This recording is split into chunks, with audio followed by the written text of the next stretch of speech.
Sir Chris, bakit po ang Ilocos Norte po ang napili ninyo na pagkalooban nitong 1 million pesos para sa kanilang mga project? Actually, we're very impressed with Ilocos Norte because they have a lot of pioneering projects. Actually, yung unang wind farm in Southeast Asia was yung Bangi windmills, no? Apart from that, we also see a lot of bright spots in tourism because they have international airport, meron din silang dalawang UNESCO World Heritage Sites. So we see this as a very good place for investments and for tourism. So yeah, yun yung So, reason. pang ilan na po itong provinces na naawardan ng Anvil? Actually, for this year, ito pa lang naman. And we're looking forward to a couple of projects pa in the future this year kung may mga opportunity po tayo. By the way, pwede po ipakilala kung ano po yung Anvil para sa ating mga manonood? So yung Anvil Business Club is an association of young Filipino-Chinese entrepreneurs. Yung goal po natin is para mapalago yung mga negosyo natin. We're looking for also for a progressive society, as well as we encourage our members to be social civic minded, no, among our members. So yun po yung mga goal po ng Anvil Business Club. May mga next target pa ba kayo, mga provinces? Or Sa ngayon, ito pa lang po muna yung project po natin. Pero in the future, for sure, may mga ito pa. Okay.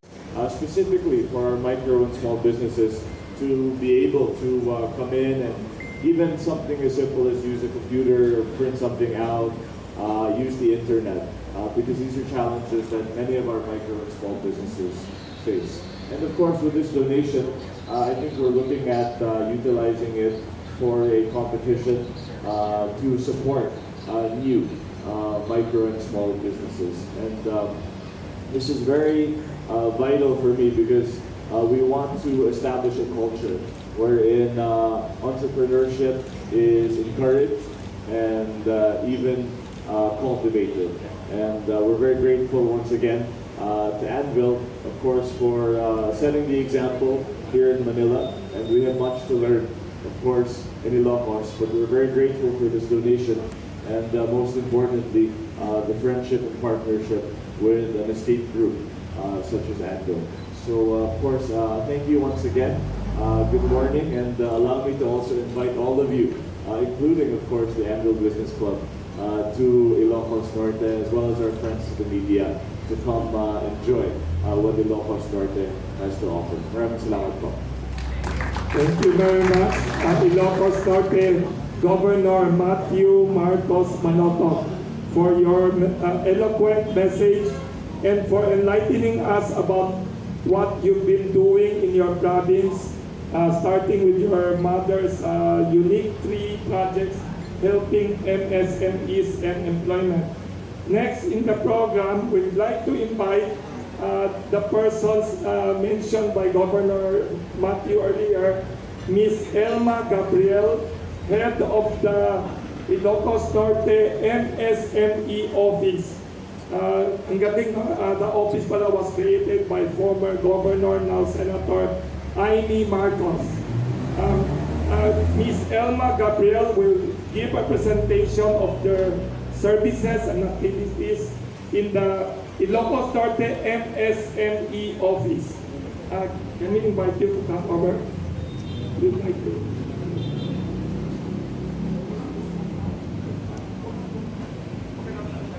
The services that we provide to our MSMEs in the province. So before we delve into the details of the discussion,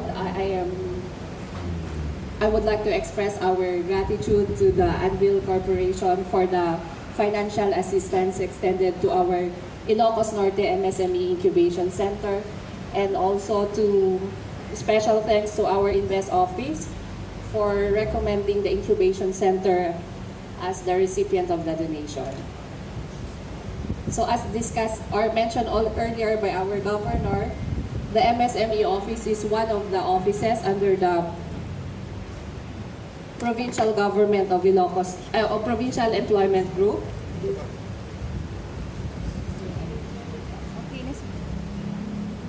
Next slide, please. So the MSME office is in charge in promoting and assisting the growth and development of our local MSMEs. And we have also PESO office and the Invest office. So our target beneficiaries are the startups and MSMEs, and our programs are designed to address the needs of our local MSMEs, particularly from nurturing a innovative business idea, to mentoring, to skills development, and to entrepreneurship. And these are the individuals and MSMEs that we target: those that is starting a business, those who are scaling production and development, and those who are needing education and training.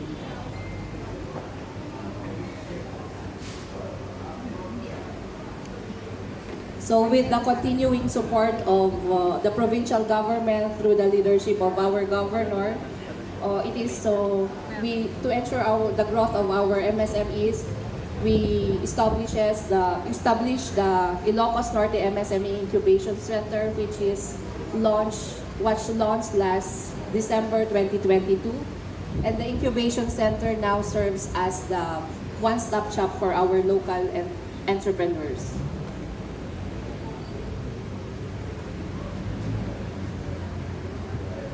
So the business supports and programs that our office provide are the capacity building programs, livelihood assistance, and we have the MSME promotions and marketing. And like we have said, most of the proceeds of this donation will go to our flagship program, which is the Adal Kensir Mata mentoring program and business pitch competition. This is, we provide pre-training for those aspiring entrepreneurs and existing entrepreneurs who would like to showcase their business ideas, and then they are pre-trained and then followed by a business competition, which they will be receiving a cash incentive grant that will be used as their seeding capital.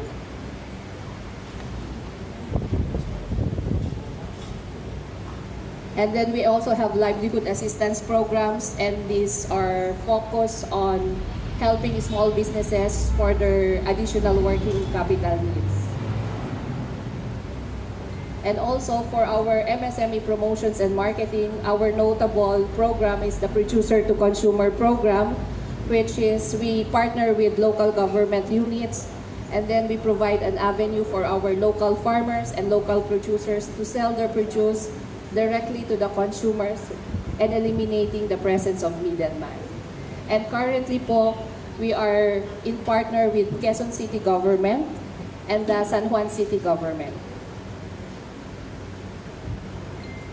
We also do pop-ups, and we also promote our MSMEs through trade fairs and participation to various trade fairs. So for further inquiries po, you may contact us po. We have provided po yung contact number po namin sa slide. So you may contact our office at Ilocos Norte Provincial Capital, and for our incubation center, it is located at the Tabacalera, which is beside lang po ng Capitol. Pagpunta niyo po sa Ilocos Norte, please try to visit our incubation center. So thank you once again, and we hope for further collaborations in the future po. Thank you, Ms. Elma Gabriel, for sharing to us interesting and exciting projects for Ilocos Norte micro, small, and medium enterprises, which should be copied all over the Philippines. Ang galing ng mga ideas ni Governor Mathew Marcos Manotoc, started by former governor and now dynamic Senator Amy Marcos.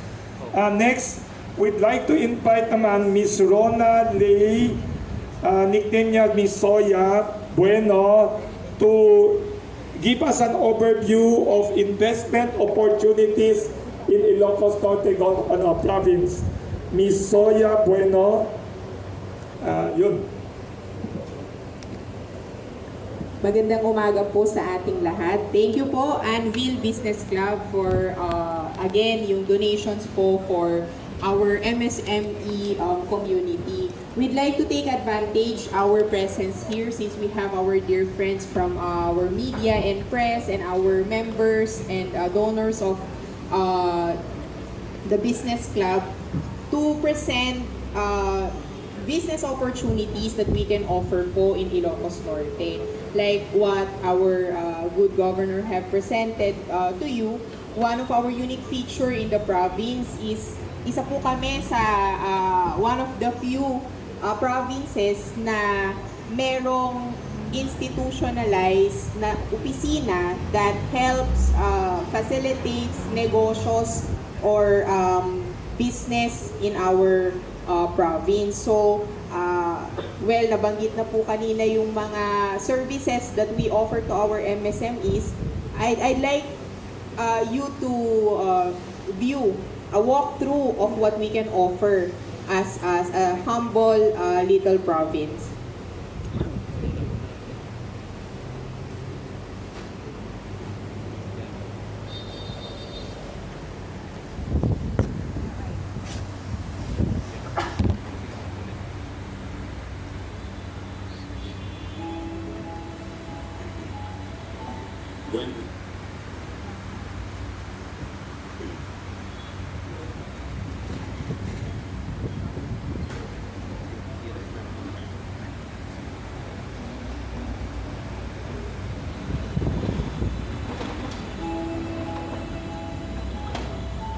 When we have a dream, we invest our time, our mind, our heart.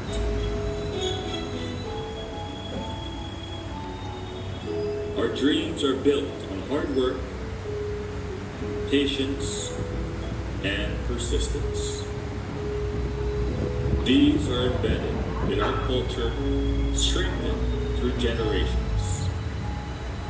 So when opportunities knock,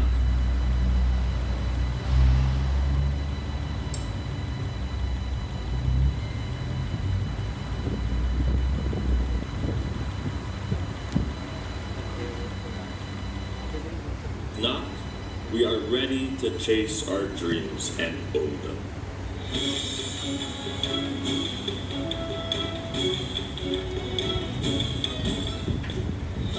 Here in Ilocos Norte, we take care of your dreams. We understand the importance of having adequate support, forged through partnership and a strong sense of community, and a collective will to thrive. We recognize that dreams are best realized at the right place and at the right time. That there are spaces where everyone can dream boldly under the Ilocos sun.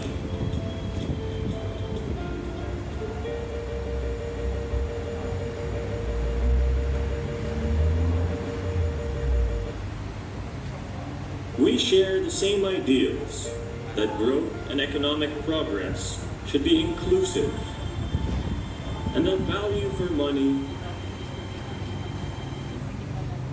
is king. These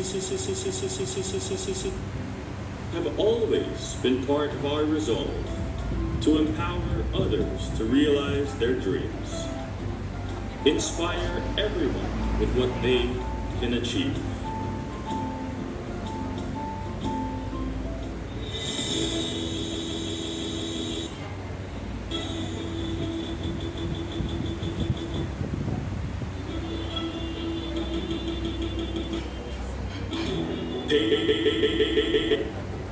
The way for modernity and innovation, develop spaces and create jobs, generate gainful employment and boost the local economy.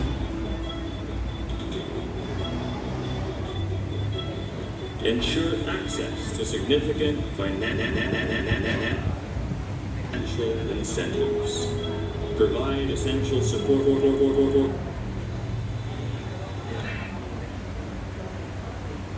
apologies po for technical difficulties. I think that was synced to the Zoom because we're on live sa Facebook page po ng Kamuning Bakery. Anyway po, about Ilocos Norte, we're at the westernmost tip of the province. For those who have not been to our province, so nasa dulo po kami ng Pilipinas. So we have two cities, and when it comes to population, we're over 600,000 people.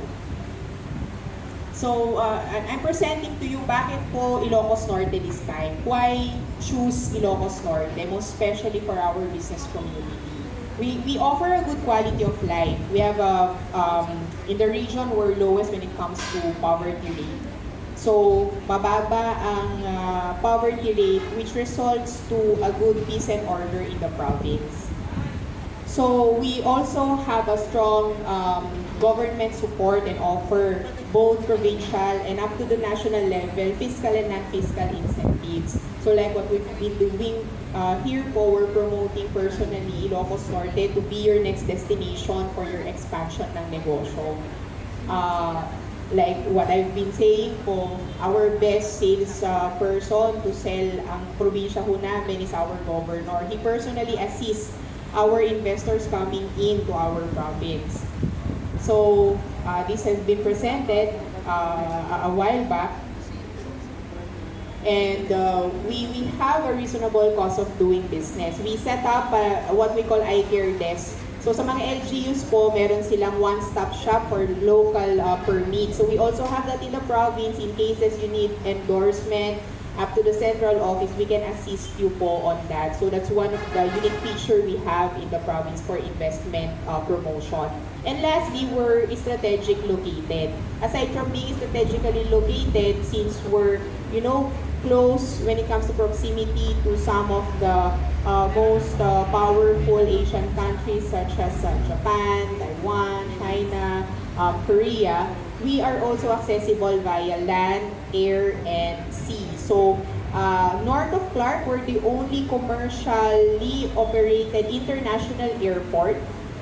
We do have daily flights, 3 times daily flights Lawag to Manila. So that's how accessible we are in Lawag. And just recently we launched a direct flight from Cebu to Lawag and vice versa, flying 2 times a week. So we have a good network. That's one thing we can boast of. We assure you, if you're not fond of riding plane, maybe you wanted to take a road trip up north, sinisigurado ho namin maganda ho ang aming road network. And our international seaport plays also a vital role when it comes to import and export of goods in and out of the province.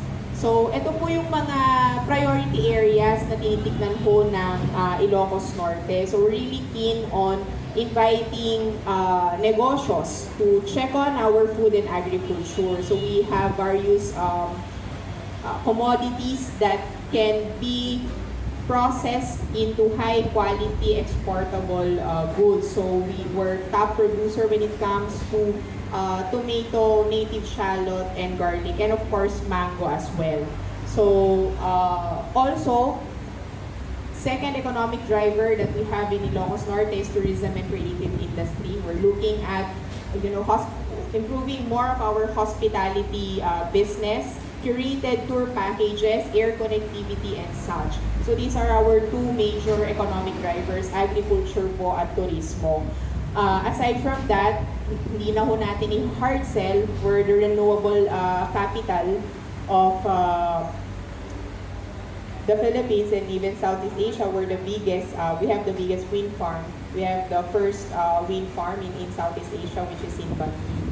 And we have a lot of potential when it comes to solar, wind, and hydro. So we're also open to responsible mining, not just on extracting the minerals of metallic and non-metallic, but also we're so open to inviting or accommodating processing facilities for these commodities. Also, ITBPM, we're really keen of inviting data center. Actually po, ang sana gusto namin, aside from the BPO. So currently we have 3 international BPOs locator in the province. We have Accenture, Alorica, and Teleperformance, and we have 3 thriving local and homegrown BPOs as well. And lastly, we're open to different services, consumer services, research, learning institution, biotech, health services that that you see fit to our province. Lahat ng yan po ay aming ini-invite. So,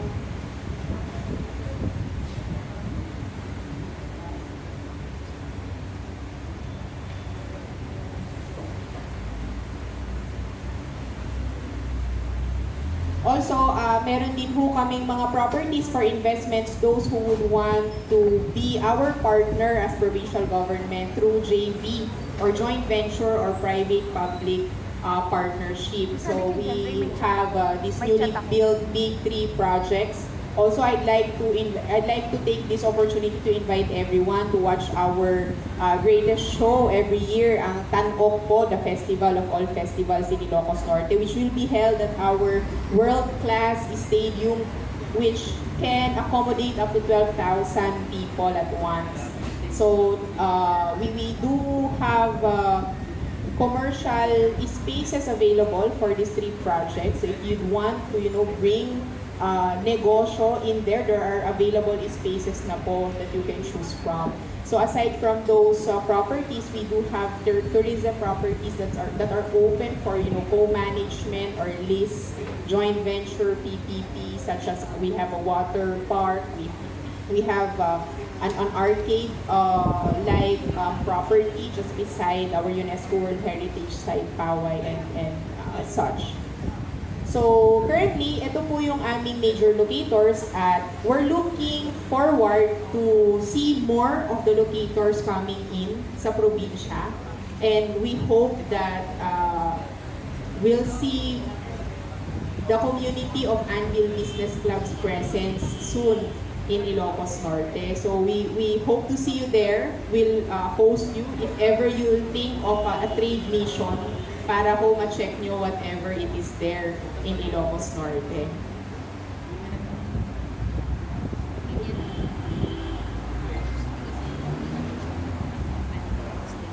Saan kayo pupunta?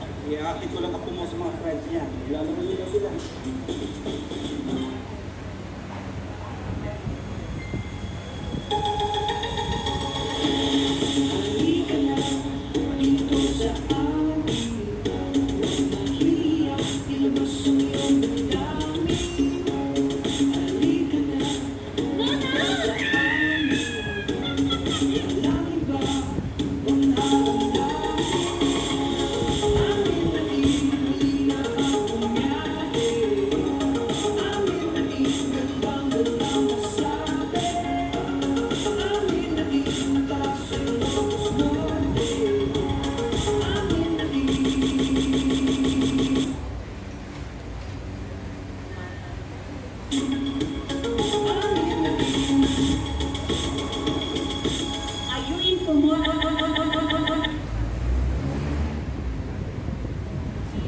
Adventures?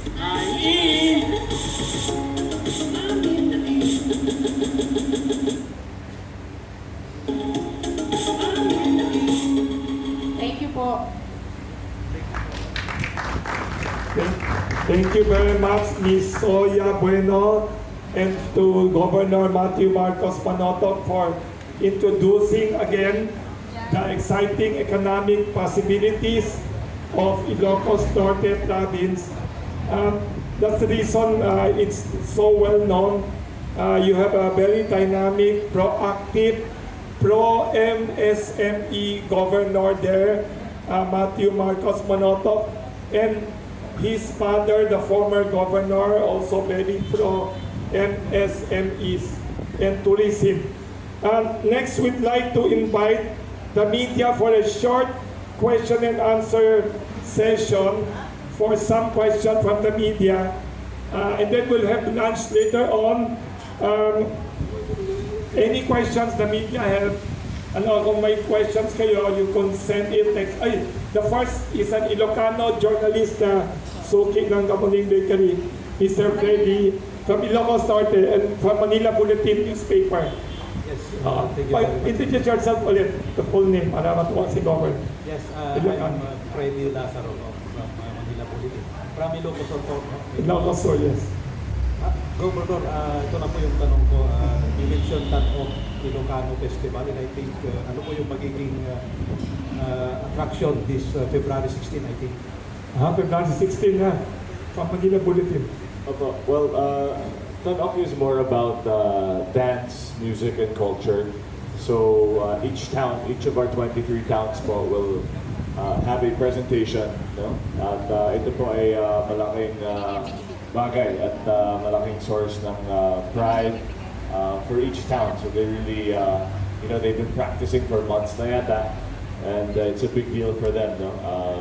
To hopefully win ito pong Tanok natin. And of course, we'll be hosting it at our new stadium, which as mentioned can host up to 12,000 people.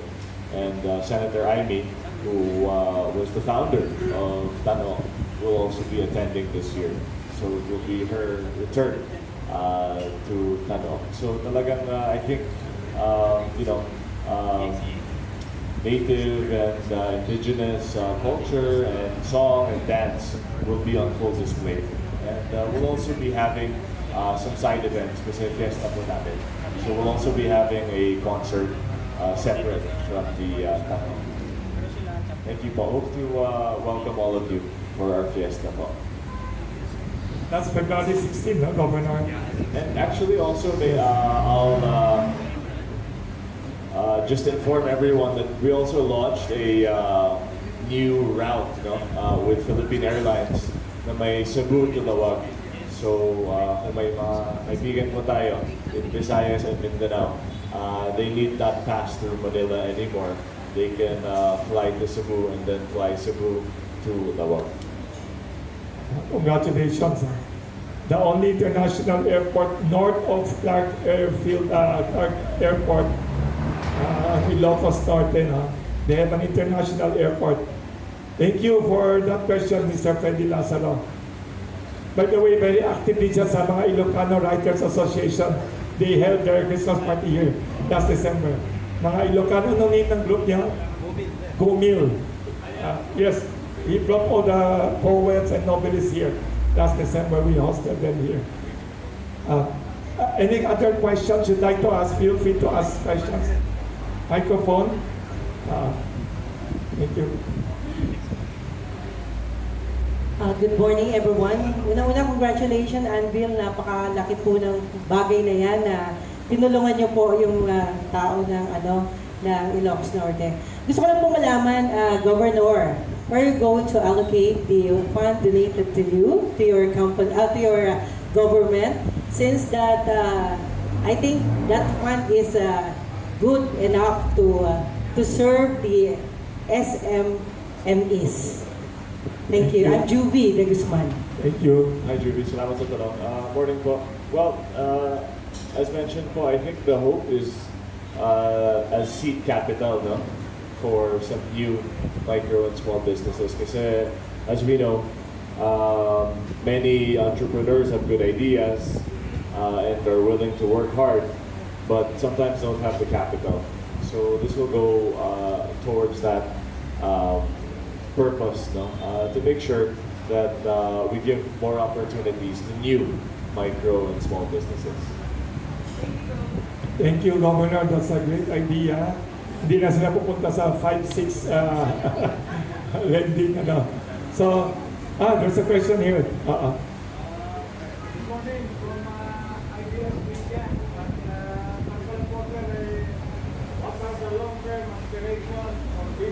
For the MSME sector in Ilocos Norte, and how does this donation align with those goals? Long-term, Yeah, well, salamat po sa tanong. Morning po. Well, as mentioned, no, we established ito pong incubation center. No? So this is really a place specifically for our micro and small businesses. And it will be full service, kumbaga, no?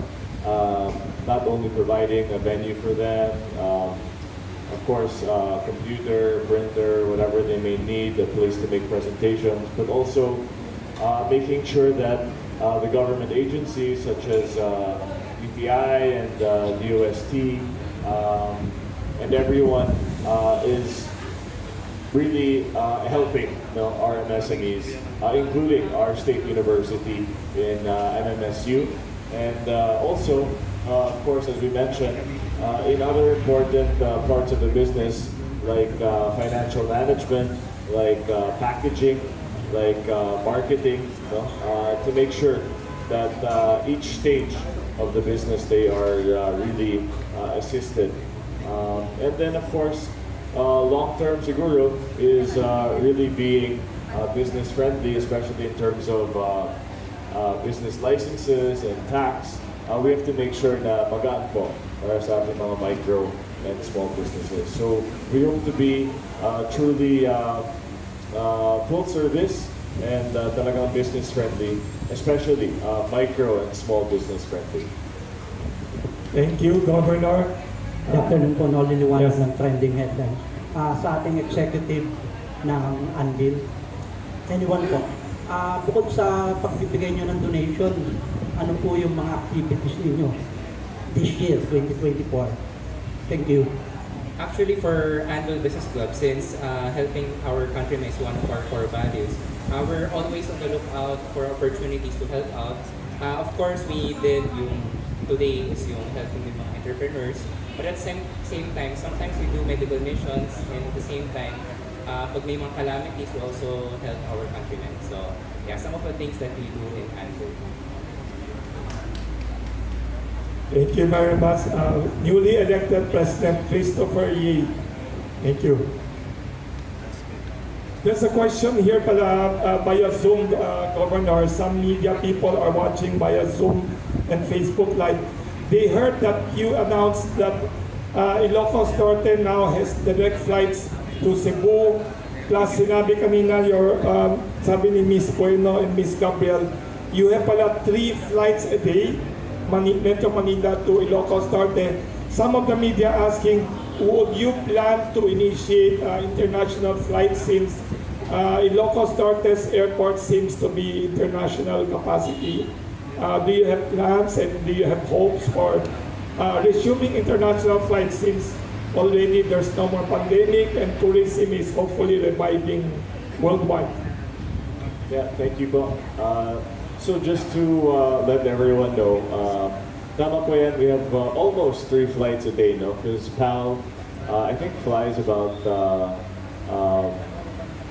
10 times a week, so between once and twice a week.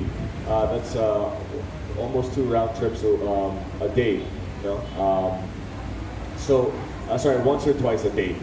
So with 2 from PAL and then with 1 from Cebu Pacific, we have almost 3 flights a day, 3 round trips a day from Manila. And now with this Cebu route, which is twice a week, the round trip, it's improving. You know? In terms of the international flights, we'd like to resume our international flights.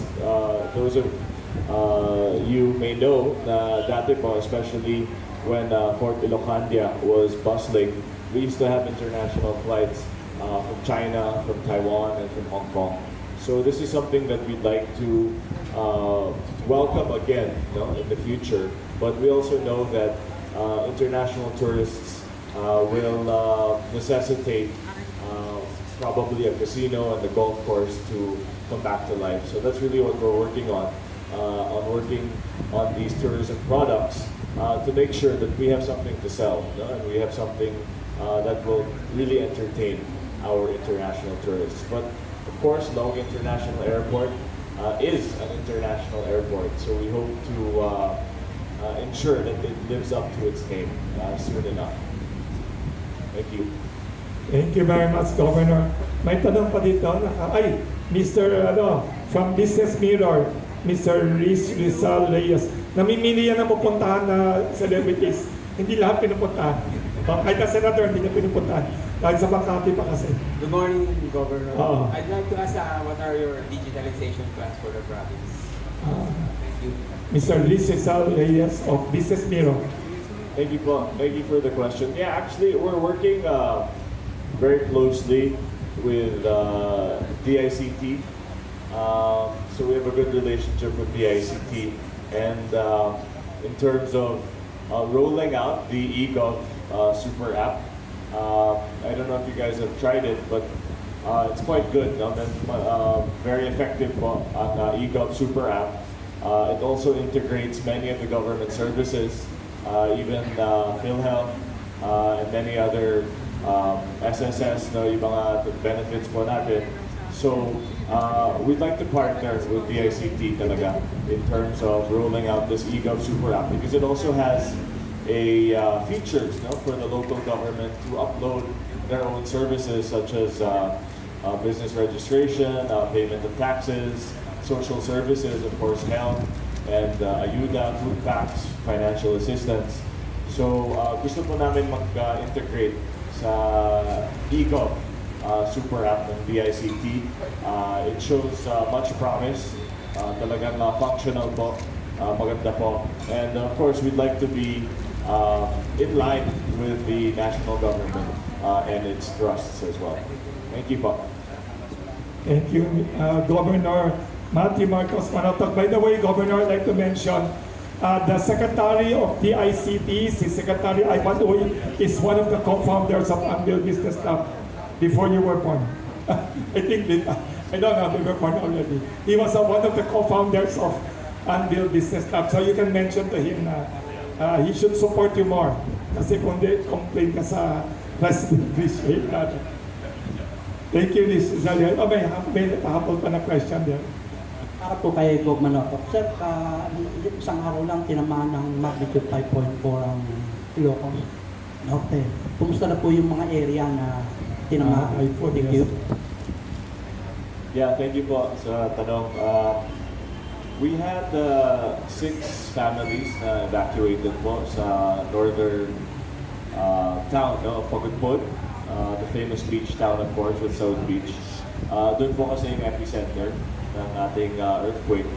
So they were evacuated, but no fatalities po. Also, we had some minor damage, especially on historical and cultural sites. Sarat Church, for example, Santa Monica Church was affected. So mostly minor naman po, but we appreciate the concern at napakalakas po ng earthquake. But siguro it goes to show na maganda naman ang aming infrastruktura sa Ilocos Norte. Thank you po. Thank you, Governor. May tanong dito, 3 questions from media, texted and by board here. They're asking Governor Mathew Marcos Manotoc, please describe your mother, the very much admired Senator Amy Marcos, as a mother and as a political mentor. Ano daw, what are her advices or warnings to you when you went into politics? Anong mga top advices niya? And how do you describe the Amy Marcos phenomenon? She is very much widely admired by many people. She is gutsy and she is multi-talented. Hindi lang siya magaling sa politics. She's also great in sa arts and culture. She created that movie niya na shot in Ilocos Norte, produced 3 national artists. Can you describe her daw as a political mentor, as a leader, and as a mother? How is Amy Marcos as a mother? Without the cameras and strict ba siya? Mabait? Did she spoil you? Anong klaseng mother and political CB6 famous Senator Amy Marcos? Well, sorry, not prepared to answer this. Naging heart-to-heart pala to. But yeah, as a mom, she was very liberal actually. She let us do anything, anywhere, anytime. And I think that was her way, maybe in reaction to her parents being strict. Ah, So yes. I think I can't speak from experience, but oftentimes siguro our parenting styles are a result or reaction to our parents, no? And I think that's what she let us do. Parang pinabayaan lang po kami, walang curfew, parang find your own way. Oh, galing. And I think that's the same way she's been as a political mom for me. She hasn't intervened as much as she's probably tempted to. She lets me find my own way, which I appreciate. But in terms of her being a mother growing up, she was so supportive. No? She was the mother, the father, the everything, the older sibling. So she can play all roles, as you know. She's extremely dynamic and energetic, and a busybody that can't stay still. So that's why she has so many interests, and she's so knowledgeable. No?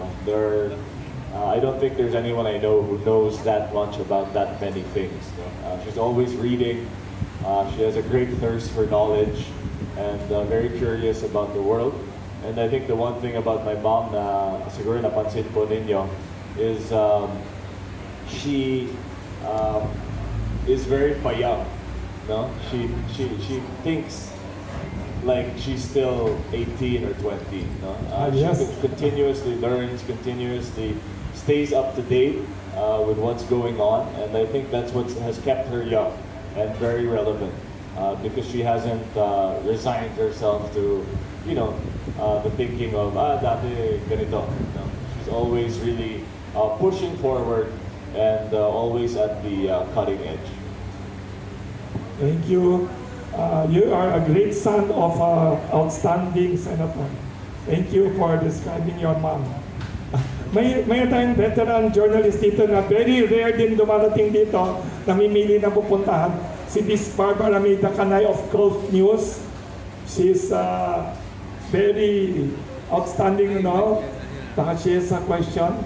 Very rare din siya, namimili siyang pupuntahan na tao. Not all senators and celebrities she will come, biglang dumating dito.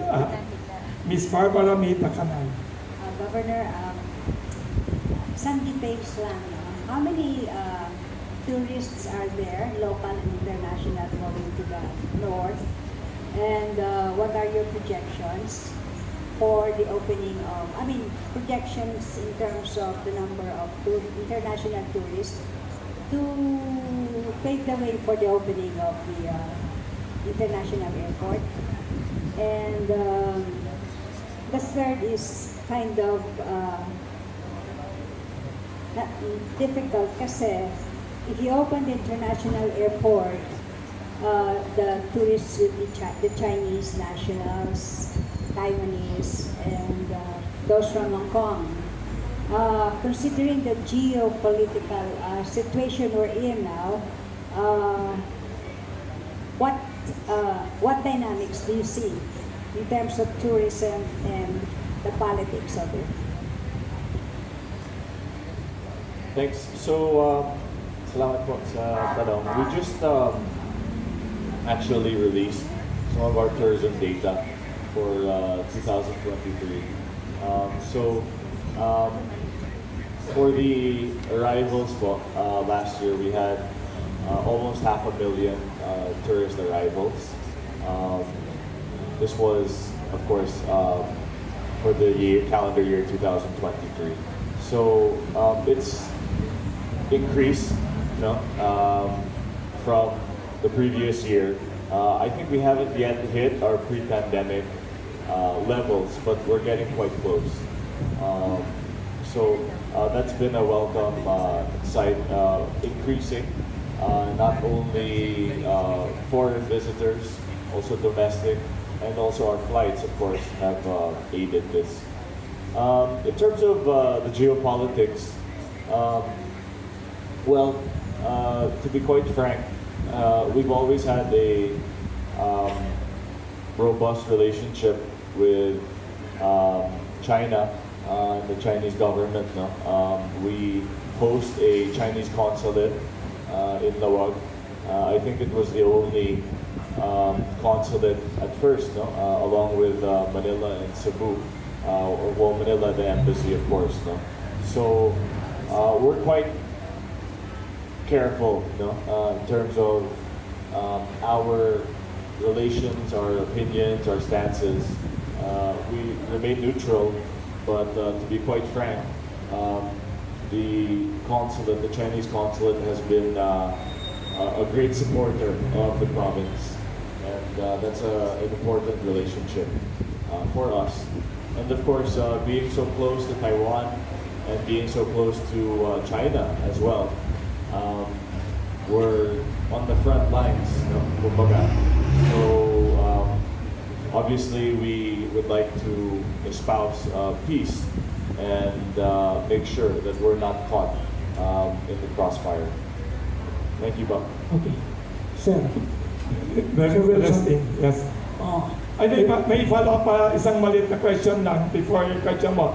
Minention nyo you have not yet reached pre-pandemic levels. What was the tourism level pre-pandemic of Ilocos Norte now? Somebody texted here.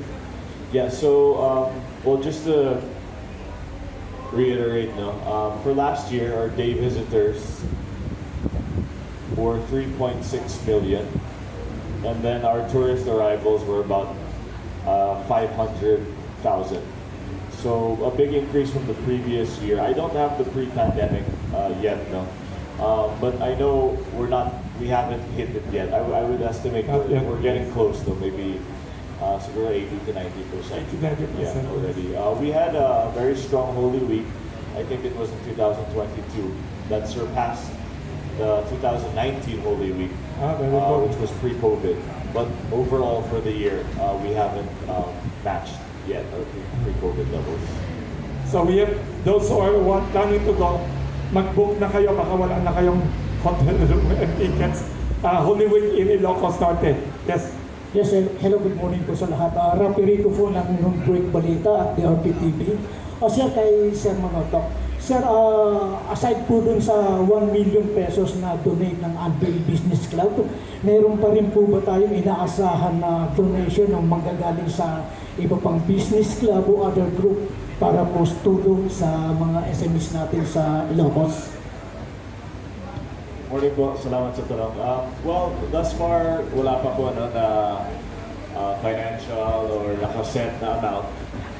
But we are working po with different groups to assist our MSMEs. We're in touch, for example, with Grab Philippines, who will also be entering the loan market for food delivery.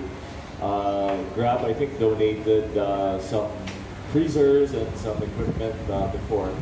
So we're in touch with some companies. Even I think the Alaska, we did something. I think the Avoides group, we also did something. So may mga private groups po that we work with.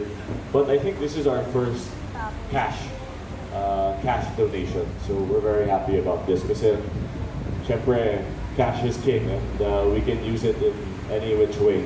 And most importantly, it's easily transferable sa ating mga micro and small businesses. Thank you, Bob. Thank you. We have time for one or two last question. Yes. Ay, meron pa dito. Dito mo na sa unahan kasi nag-raise ng hand si Mr. Daniel Long of GNTV. Yes. Hi, good afternoon, Governor. I'm Daniel Long from Asian Century Journal. You mentioned moments ago that you would not like for the province to be caught in the crossfire. Is it fair to say that you share your mother, Senator Mathew Marcos' view on the additional EDCA sites? Well, I think due to where Ilocos Norte is located, my stance would be sana wala pang live fire, because we're so close to Taiwan that any sort of live fire may be misinterpreted. So that is my hope, but of course these decisions are above my pay grade. Wala man po ako sa national government or national security decisions. But I hope and pray that it's considered lang that how close we are to Taiwan and how certain exercises may be mistaken or misinterpreted. So sana wag naman sa atin. Yeah. Thank you, bro. Thank you very much. Si Mr. Rizal Reyes for last question. Kasi mag-lunch na. Question for Mr. George Z. Sir.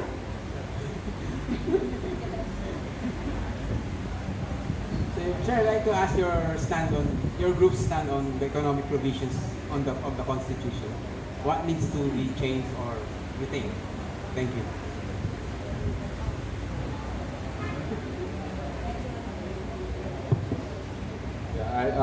Hindi pa natin na pag-usapan yung stand sa economic provisions. So we leave it to the legislators to do. Pero yung napag-usapan namin dati tungkol sa mga effect ng economic provisions, nakakatulong yan. Pero in the end, it's kung ano ang nasusunod na mga kontrata at yung peace and order ang pinaka-importante dahil sa even in the countries that may democratic, merong hindi democratic, merong may tax incentive, merong walang tax incentive, may komunista, may basta maganda ang return ng negosyante, papasok siya. So yung China is communist, they have, I think the tax rate is a little lower than ours, but not that much lower. And there are countries na higher ang tax rate, pero nag-invest mga tao. So, ang importante, mag-focus tayo sa yung productivity at magandang return. Yung maganda na hindi para sa kanila lang, dapat para sa ating lahat, para sa mga taga-rito rin. Kasi yung ibang countries, for instance, yung Europe, magandang kita nila sa Africa, pero kinakawawa nila yung mga Africa. Yung uranium, binibenta nila ng $200, binibili nila ng 70 cents. So, hindi tayo dapat na ganyan, no? Pero any kind of government, basta the contracts are good, the logistics are efficient. Yung logistics malaking effect na-improve sa atin nung sa time ni President Duterte. Nagsimula rin sa time ni President Pinoy hanggang kay Duterte. Ang laki, alam natin, lahat ng puntahan natin yan, dati ilan lang ang sentro ng negosyo, city centers. Everywhere, may mall everywhere, may fast food everywhere, may investment dahil sa gumanda. But we have to deal also with many issues. Thank you for the question. And power also, sir. The high cost of power. Thank you. Ay follow up lang si Miss Par para may kakanayin sa kanya. Follow up. Before your question, we'd like to acknowledge the presence of Anvil Business Staff Honorary Chairman Eduardo Cobanquian, andun kumukuha ng kape. Welcome. Let us picture tayo together. Miss Barbara Mita Kanay. Governor, what's your reaction to the presence of more bases, US bases, and their effects on investment, because we want investments for development, and also for tourism? Is there a conflict or a kind of tension? And how are you addressing this tension?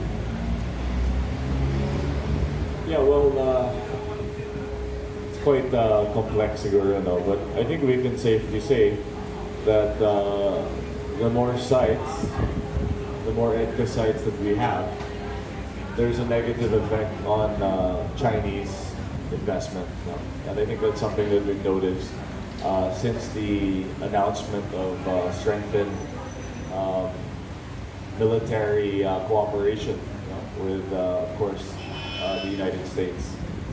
So that's something of concern.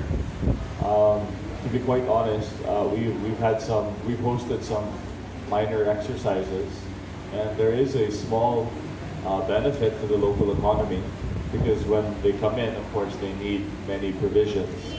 But of course, long term, if we're not able to welcome Chinese businesses, Chinese investment, and Chinese tourists, then I think it may be a net negative, so to speak.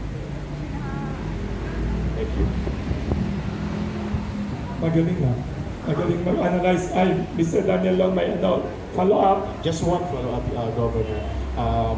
do you see the positive impact of the Chinese embassy when it comes to disaster reliefs? What do they send sufficient aid and donations when it comes to these disasters? Thank you.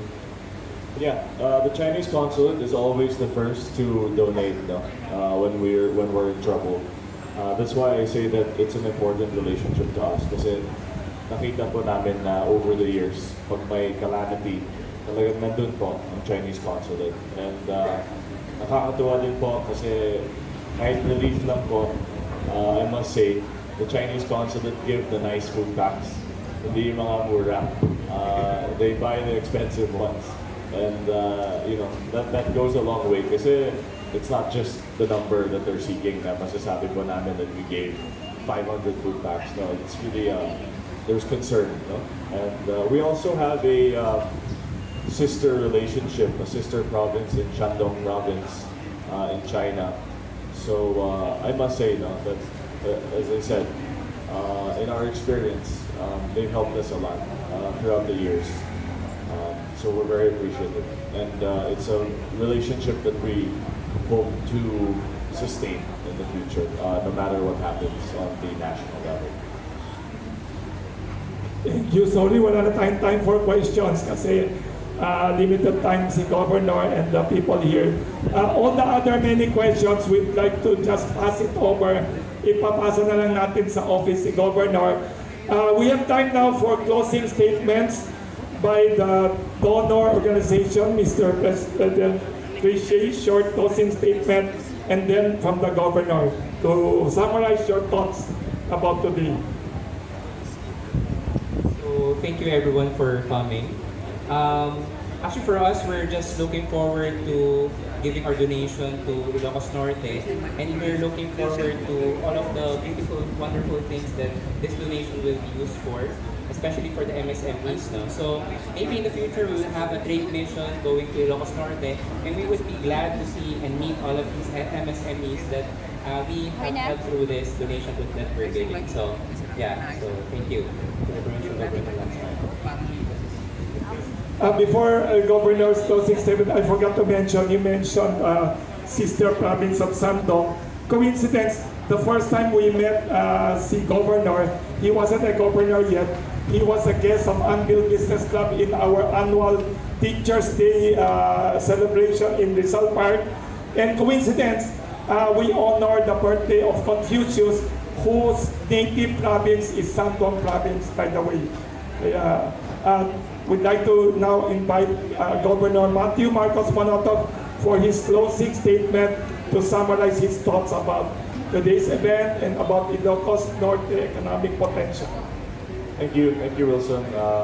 Mano Wilson, thank you again for hosting us dito po sa ating Kamuning Bakery in UC.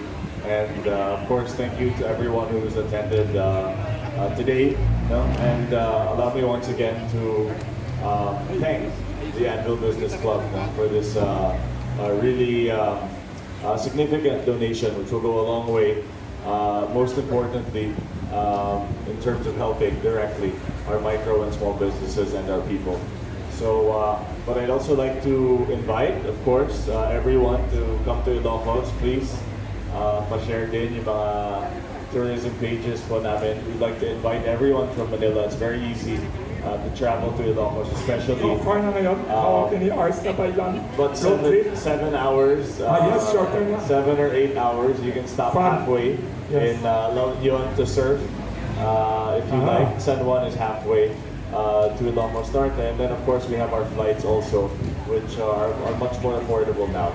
It's an easy 45-minute flight, and you're already in the heart of the city in Loag, and of course the sand dunes are just 10 minutes away. We have a beach 10 minutes away, so nandun na po lahat. So as I like to say, no other province can offer a slice of Dubai, a slice of Boracay, and a slice of Baguio, whereas we have all in one place.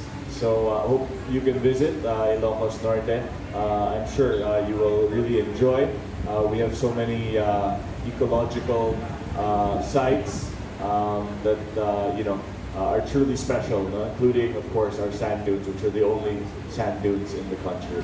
And of course, to our business community, we'd like to invite you to consider investing in Ilocos Norte with our strong infrastructure, our peace and order, our low poverty levels, our highly educated populace, and of course our strategic location, no? Along with our international air and seaport.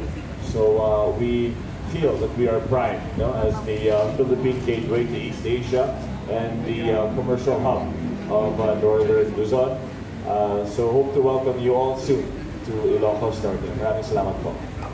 Thank you very much and congratulations, Governor Mathew Marcos Manotoc, also to Anvil Business Club, led by President Christopher Ye, first public appearance niya ever since elected. Yes, newly elected lang siya. And then the immediate past President, Mr. Jason Che, the honorary chairman, Hubert Chua, also from Ilocos Norte, by the way, and Mr. George C. over there, Chairman Emeritus, plus the other officers. Can we have a final